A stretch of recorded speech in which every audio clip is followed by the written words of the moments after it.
Being 5:04, we'll call the meeting to order. We'll take roll call. Here. Here. Johnson. Here. Manson. Here.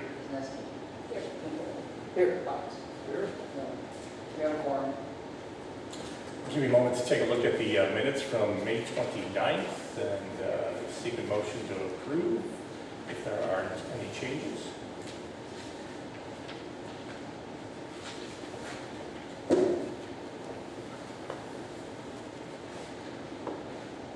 Hearing none, I'll look for a motion to approve. I'll second. Any further discussion?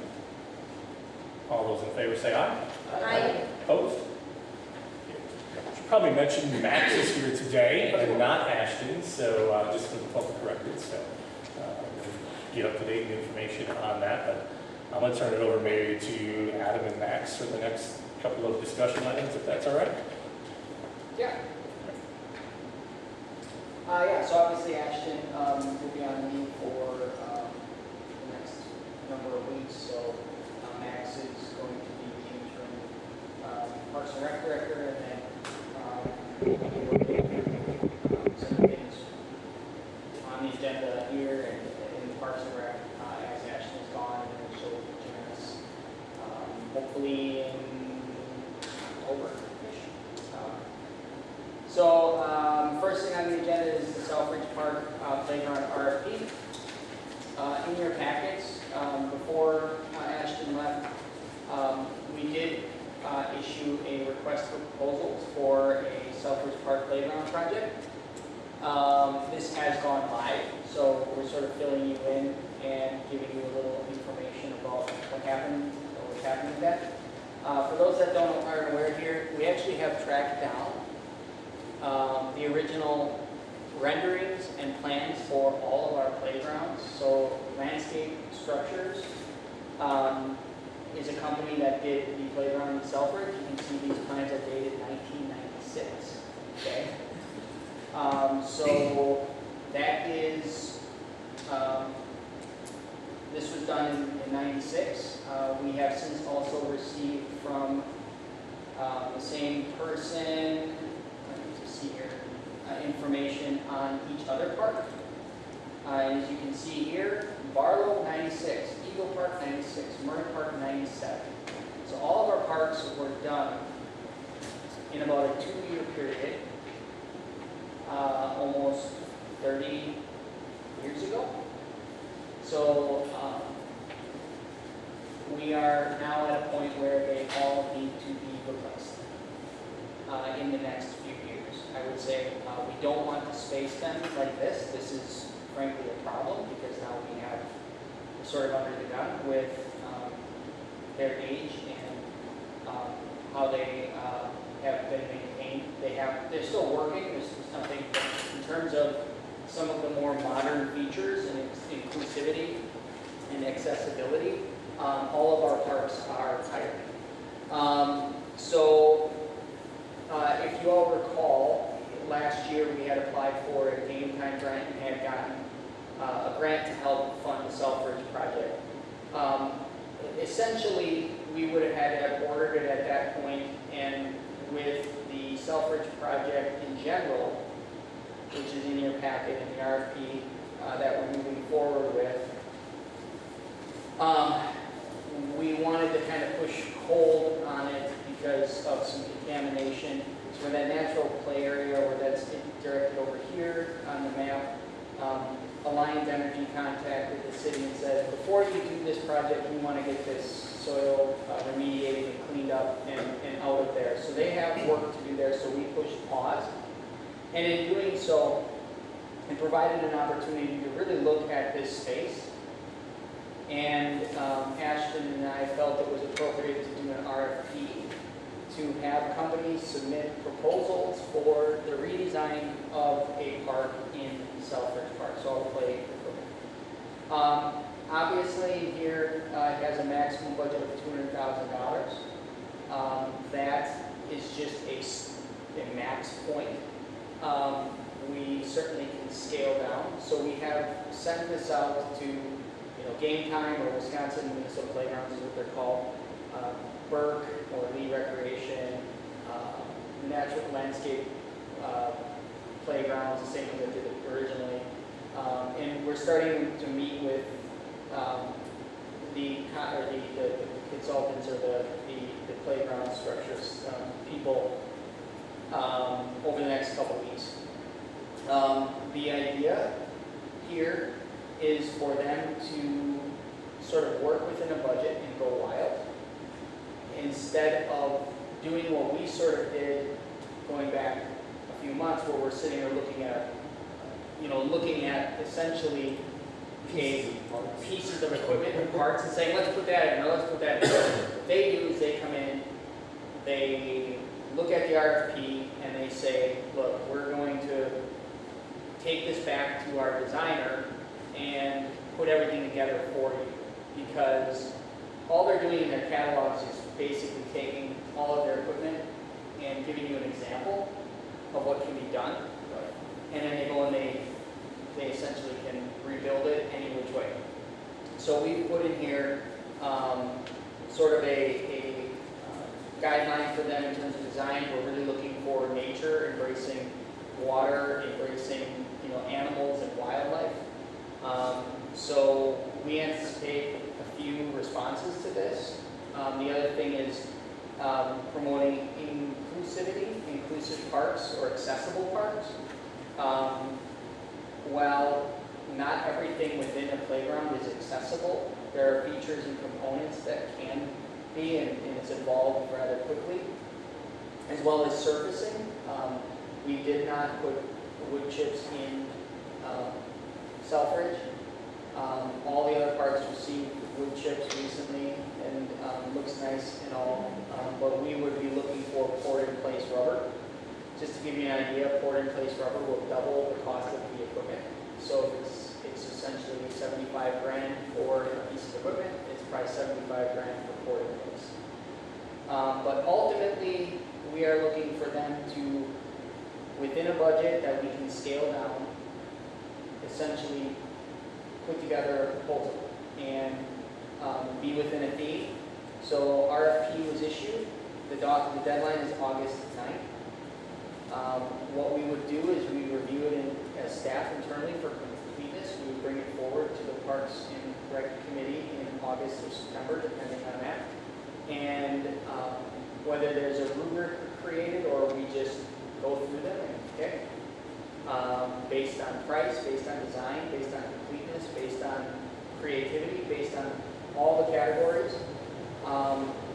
And we schedule out a project for 2025 to do this park. So about a year from now, we could have that park done in coordination with the Selfridge Park Trail Project and just do everything there. So this is the approach we took. We decided to take a step back and kind of put the ball in their court to design something versus just picking something and try to do this right. Certainly happy to answer any questions, but again, we'd be bringing back information to you.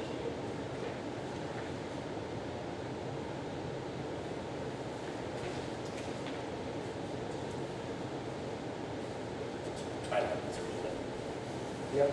I mean, for the sake of brevity, right? It's, a process that's going to be a lot easier by those people who do it every day than for us to try to puzzle something together. I'd rather have, a few different proposals to just be like, ooh, that one, yeah, they fit the budget, it looks cool, rather than us trying to, I don't know,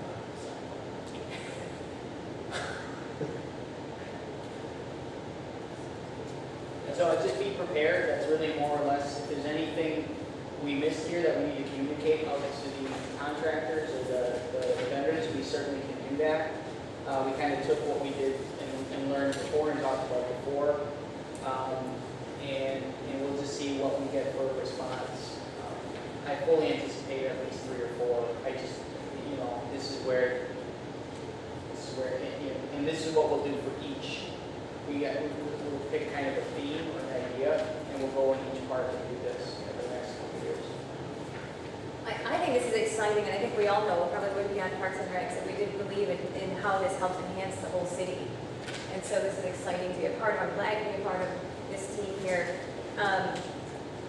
Adam, when you say ask to see if we had missed anything, are you referring to the Selfridge Park, right now we're talking about the Selfridge Park, the master plan?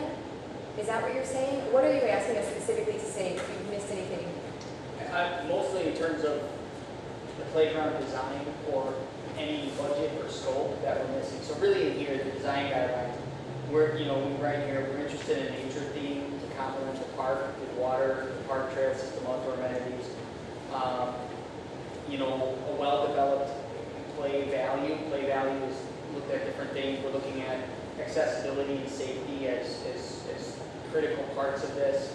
And then high-quality materials and warranties, and then making sure that, poured-in-place rubber or any other base or surface is solid for the site and allows drainage. Connectivity to the other systems is something we talked about today. So, we're putting in a trail system that connects to these things. We had a meeting today, and it was enlightening to hear about just some of the things that they deal with, like poured-in-place pathways versus poured-in-place everywhere. A poured-in-place pathway to a ramp up is accessible, poured-in-place around everything. So these are the decisions we have to start thinking about as we get proposals, because we can put different surface down if there's a climber, because someone who's generally, in a wheelchair or has some sort of mobility issue isn't necessarily going to be able to use that piece of equipment. When we're talking about accessibility and inclusivity, there's a lot of layers to it, and it can be everything from an area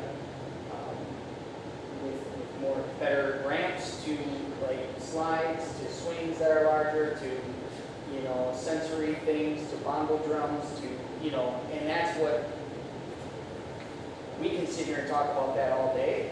That's what they do. So we want that ball is sort of like again in their court within this project scope. So if there's anything that you like see or you want to be included specifically, we can like say, yeah, can you do this? So, but generally speaking, we try to give them a broad enough scope so they can do the work, within a budget. Because, like I said, we met today and they gave us a catalog. Well, it's 243 pages of catalog. It's like what we do is we take this back section of 40 pages and that tube with that climber, with that post, with that ramp, with that platform, and we put it all together and say, here's your custom part. Versus just looking at one that's listed at $140,000 that you're like, that's not very nice, right? So anyway, this is the direction we just, with the budget and scope. So if there's anything we're missing, based on previous feedback, we can let people know now too, so. Yeah, no, I think the RFP looks good, and we're giving them instruction to give us what we want. Yeah. So we'll just come down to making the decision once the actual proposals are in. We've got it drawn out in the area that can use, all that, so I think. Speaking of area they have used, can I ask more about that? So the RFP really talks about, it's even called playground design, but this is a whole park design. Or who's doing the benches and the, maybe, Well, so we have this part here in the like squiggles is part of the trail bit that's being done. So that's a separate project. So NSA is, we'll work with them to design that all out. That's what we have the grant for. What we're talking about here is this kind of center area on this master plan. Yeah, anything. Where we want to redo the entire existing park. and can I ask as far as, so you said it has to replace, there is, and I don't know sort of how things, longevity of things, it seems like solid equipment. There's not an ability to keep some of the things that are still, some of the things look newer that were added. In fact, I'll ask about that, Yeah. because I think, I saw once in a park plan on the website, I think it's not now, it showed that there was volleyball court, and you can see how, I think the playground equipment was installed on top of that, so that is no longer an option there, but that was newer equipment. Yeah, so if you look at like the existing Selfridge Park, you have like these pieces of equipment which are new. that was irresponsible, it was wrong. From a planning perspective, there is no landing, there is no safety, they're out on their own. They're put in as an afterthought, there's no design criteria, they're just put in. We are looking for a cohesive park. All of that type of extra stuff will be wrapped within the playground. So you don't hit swings, everything will be in one area, confined to either courted place or another surface, and all of this goes away.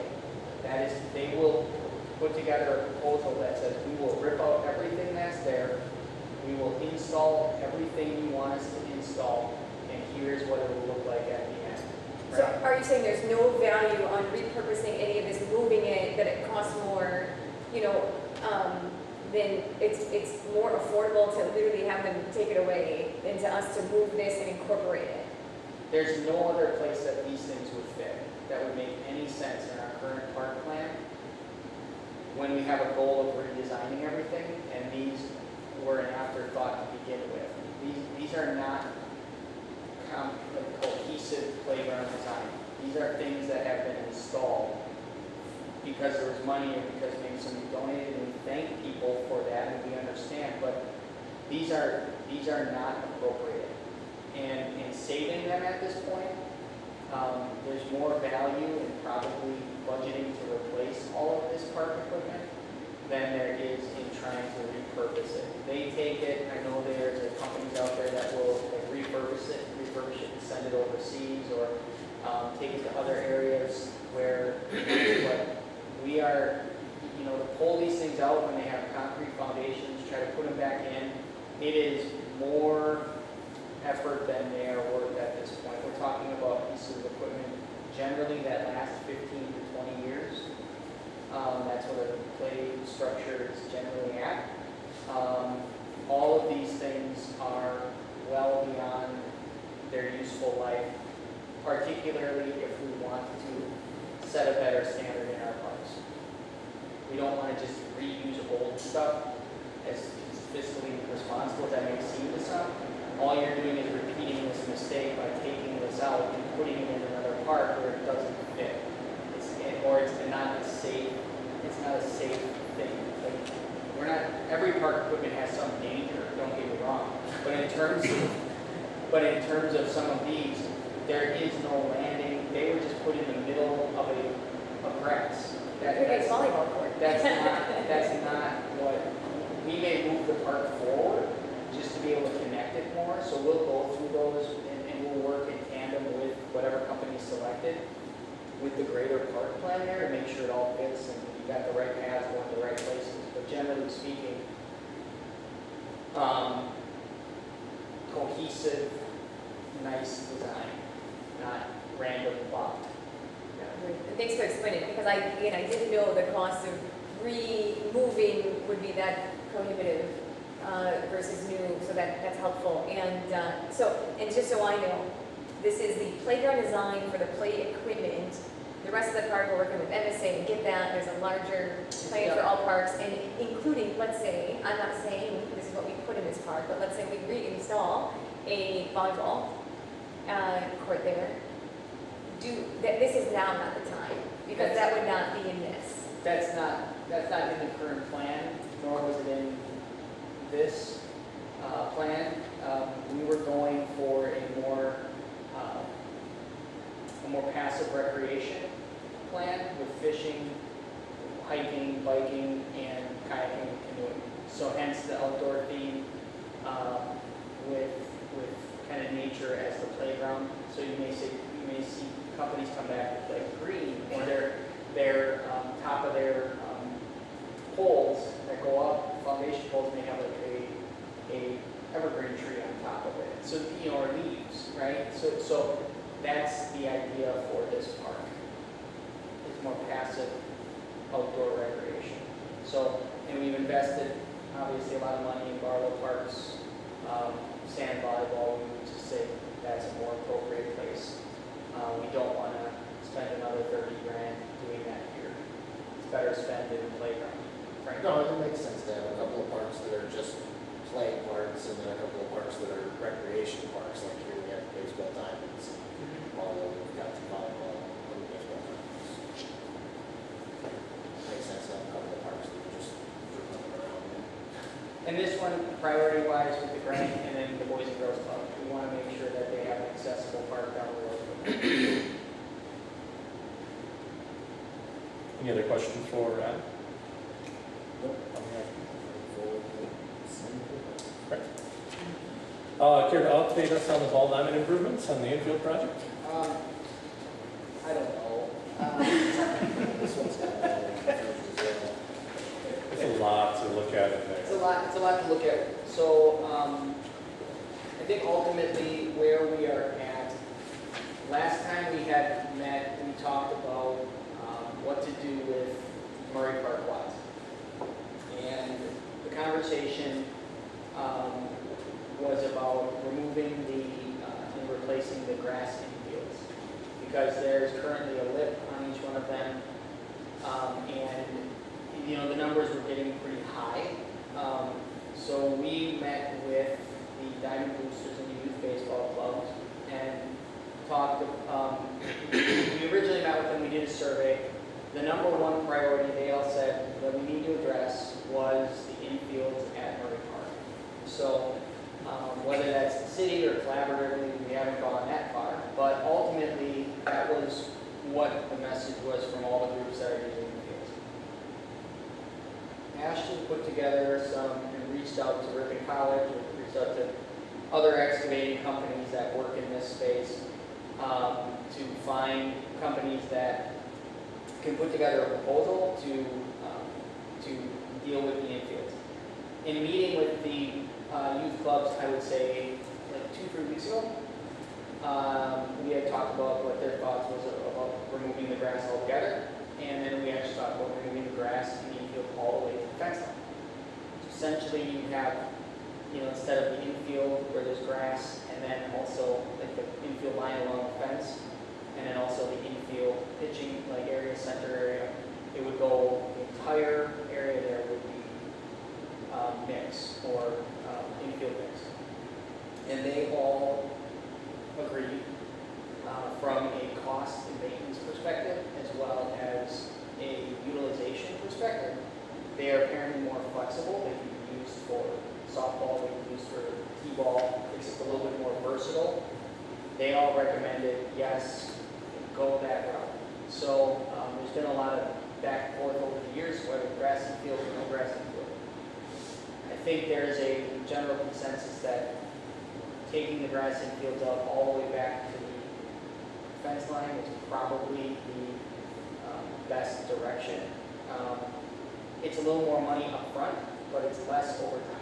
So we received quotes here from Burnt Excavating, Jawa Enterprises, Midwest Athletic Fields, R&I Washington, and we did receive one from Hutchinson Property Services. That was in your packet.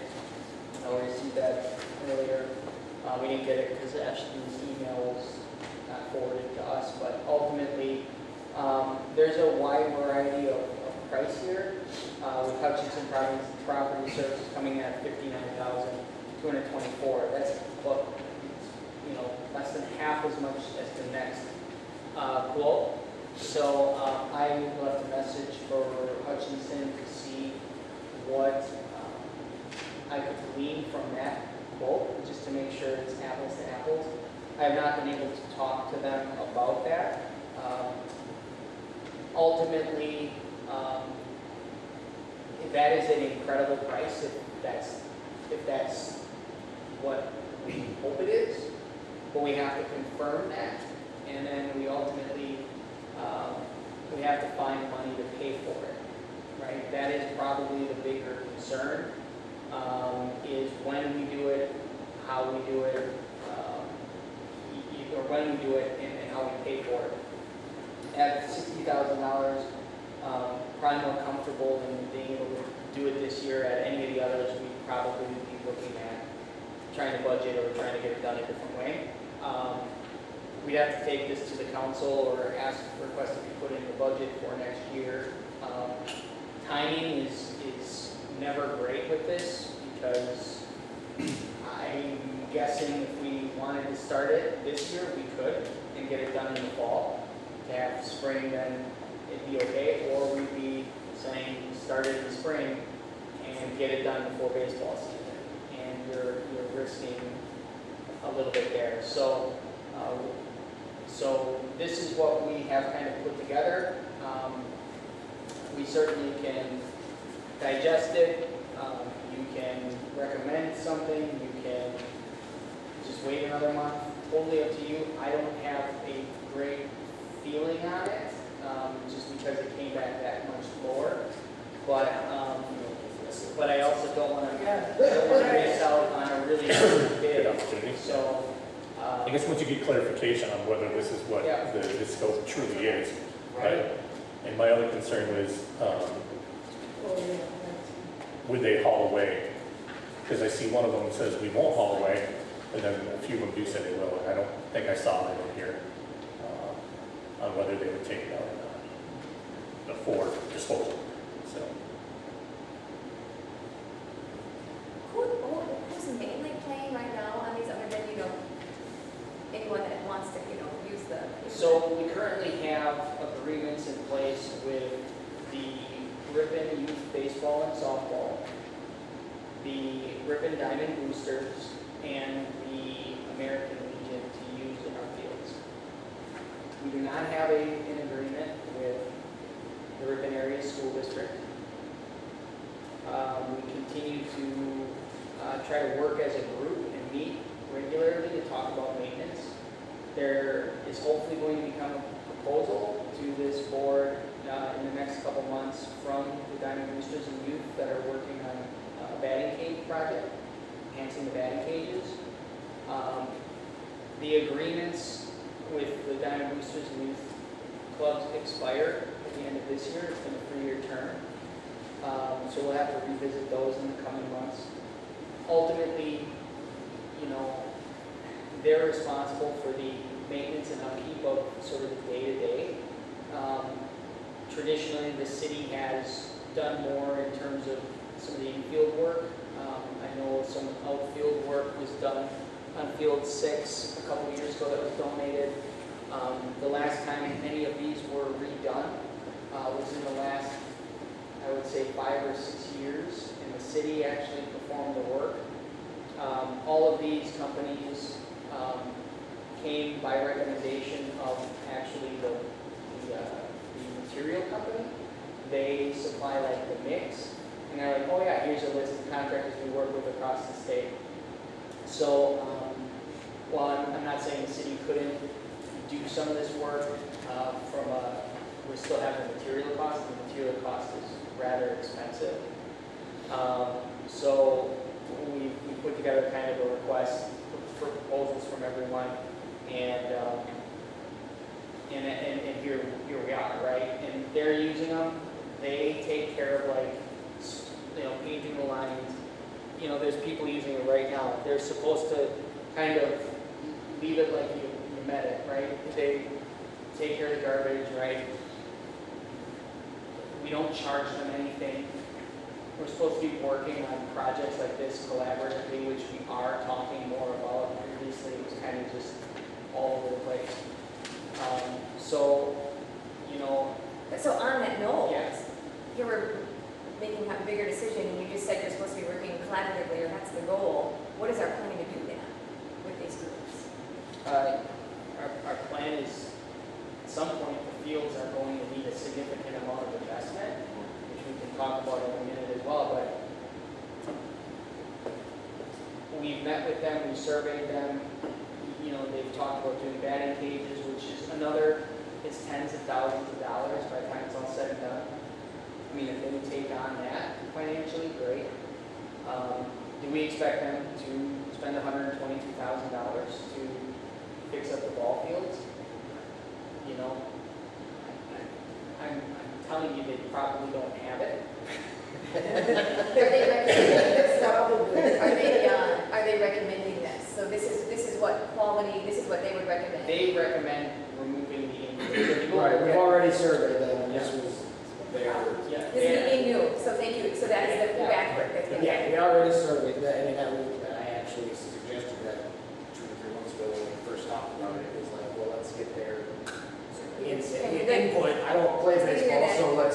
let's get the input of people that everybody do. using it has provided feedback. We're meeting with the presidents of their groups.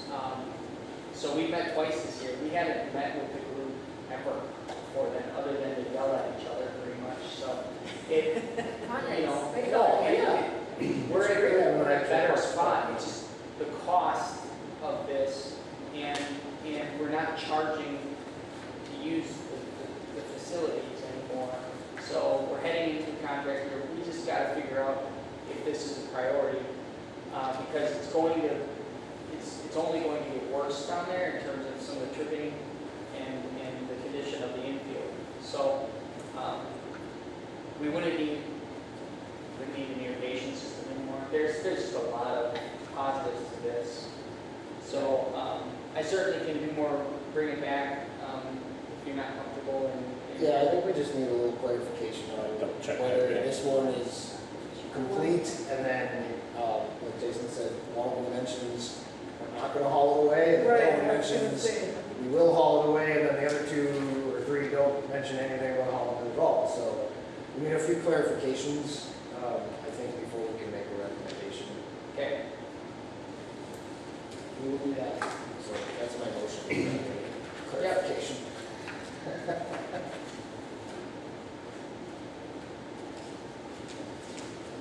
Anything else further on that? Adam, anything you needed to add to that? No. Okay. We have an item about the Fond du Lac County in-rem property update, which I believe is attached as well here in the packet. On the trailhead development plan, correct?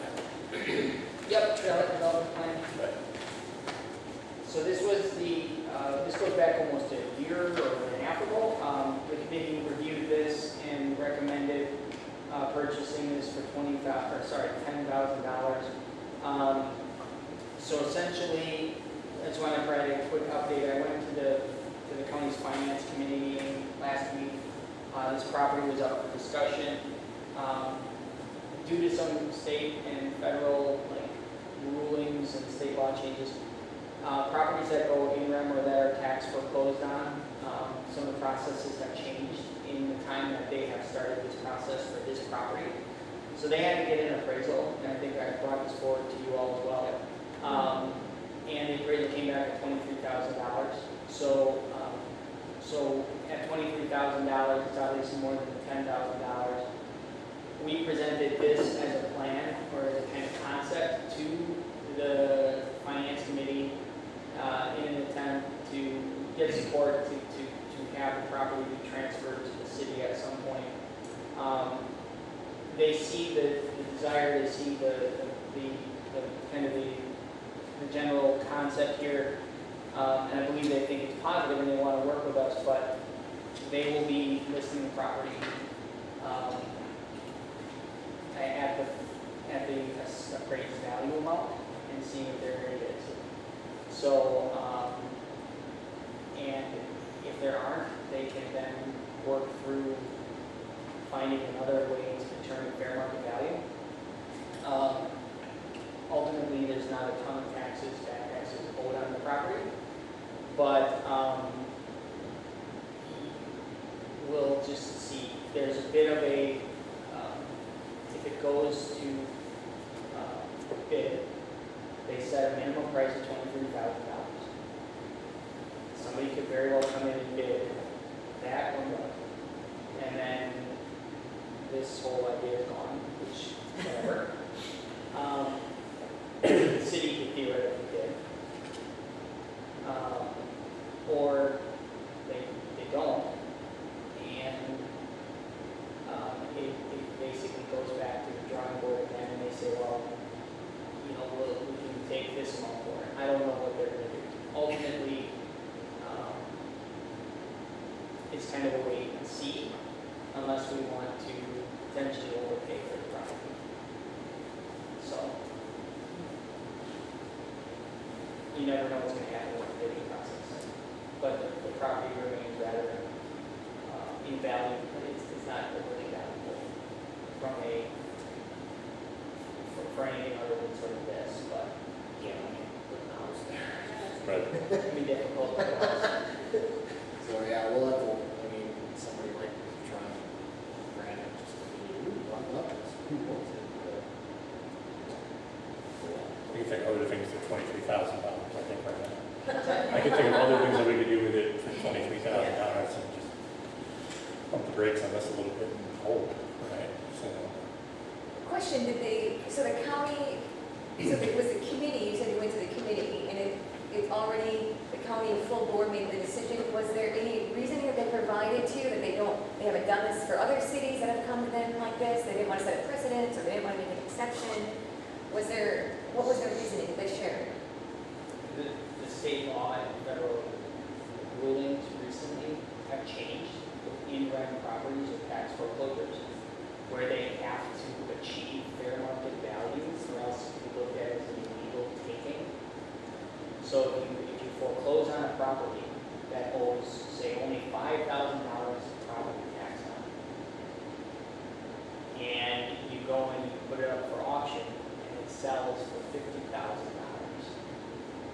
and the county pockets $45,000 in addition to what's owed to them, the ruling now says that the proceeds have to go back to the owner, and then the county has to try to obtain fair market value. In addition, when you add in a taking, which is eminent domain or public use, if you foreclose on a property and use it for public use, you have to establish fair market value when approaching that property, because you can't just take someone's property and turn it into a park or a well site or whatever, right? So they have gone through this now multiple times and have more or less had properties that have come up foreclosed, and they have to get this appraisal done, set a value, take it to the public, see if they can get that. Thanks. Otherwise, probably 2 years ago, 3 years ago, we would have been said 10 grand, and would have said, yep, it's sold.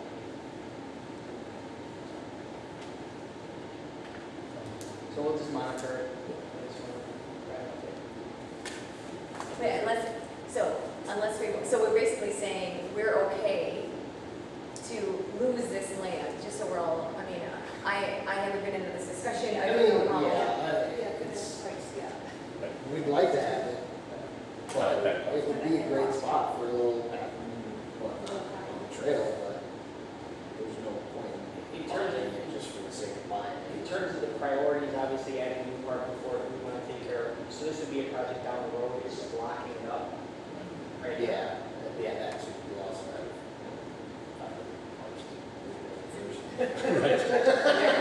Small investments made here that would enhance the trail without a restroom. It's just, that would be the ultimate project down the road.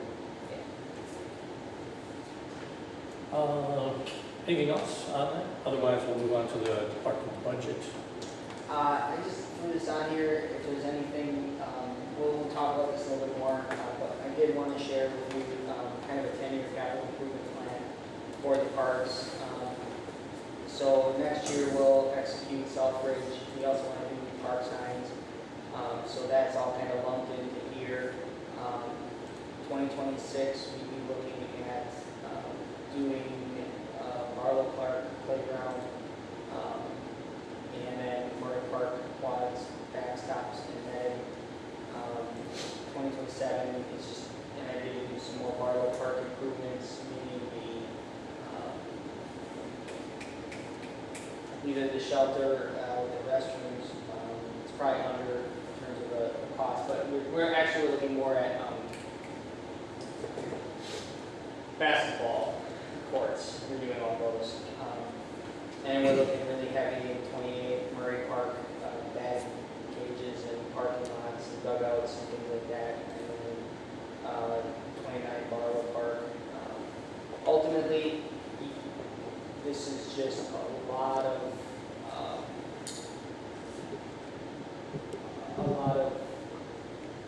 necessary improvements based on some of the park master plan going out 10 years. Overall, it's over $4 million in the parks under.